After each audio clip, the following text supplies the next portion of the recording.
சுயம் எப்படி பண்ணுறதுன்னு பார்க்கலாம். அரை கப்பு கடலைப்பருப்பை ஒரு அரை மணி நேரம் தண்ணியில் ஊற வச்சுப்போம். நல்லா ஊறிடுச்சு கடலைப்பருப்பு. ஒரு அரை மணி நேரம் ஊற வச்சேன். தண்ணியெல்லாம் வடிகட்டிட்டு குக்கரில் ஒரு 6 விசில் வச்சு வேக வச்சுக்கலாம். சுயத்துக்கு மேல் மாவு பார்க்கலாம். ஒரு 1/4 கப்பு அளவுக்கு மைதா போட்டுக்கோங்க. இந்த மாதிரி மிக்ஸ் பண்ணிக்கோங்க.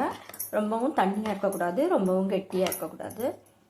இப்போது நம்ம பூரணம் ரெடி பண்ணலாம். அந்த பூரணத்தை ரெடி பண்ணி நான் இதில் போட்டு நம்ம எண்ணெயில் போட்டு எடுக்கலாம். நல்லா வெந்துருச்சு. இப்போ நீங்கள் இந்த மசிச்சுக்கலாம், இல்லாட்டி மிக்சியில் போட்டு ஒரு சுற்று விட்டுக்கலாம். வேக வச்சதை நைஸாக அரைச்சிக்கலாம். இந்த வறுத்த தேங்காயில் வெல்லம் ஒரு அரை கப்பு வெள்ளை சர்க்கரை போட்டுக்கோங்க. போட்டு இந்த மாதிரி வறுத்துக்கோங்க. நம்ம இப்போது இந்த அரைச்ச கடலைப்பருப்பு இதில் போட்டுக்கலாம். கடலைப்பருப்பு போட்டு எல்லாத்தையும் சேர்த்து இந்த மாதிரி வறுத்துக்கோங்க.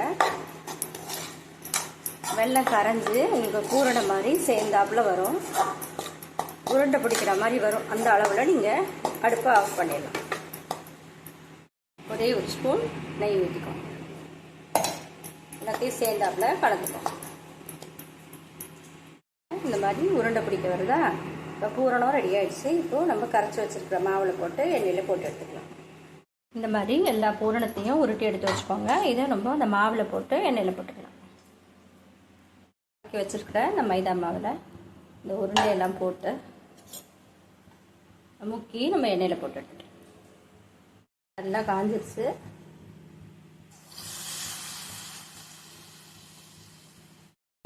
ஒட்டாமல் போட்டுக்கோங்க. அப்போ தான் தனித்தனியாக வரும் உங்களுக்கு.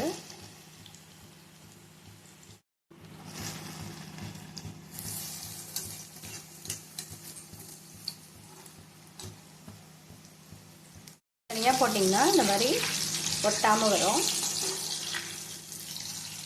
நல்லா சாஃப்டான சுயம் ரெடி பண்ணியாச்சு. நீங்களும் இதே மாதிரியே ஈஸியாக செஞ்சு பாருங்க.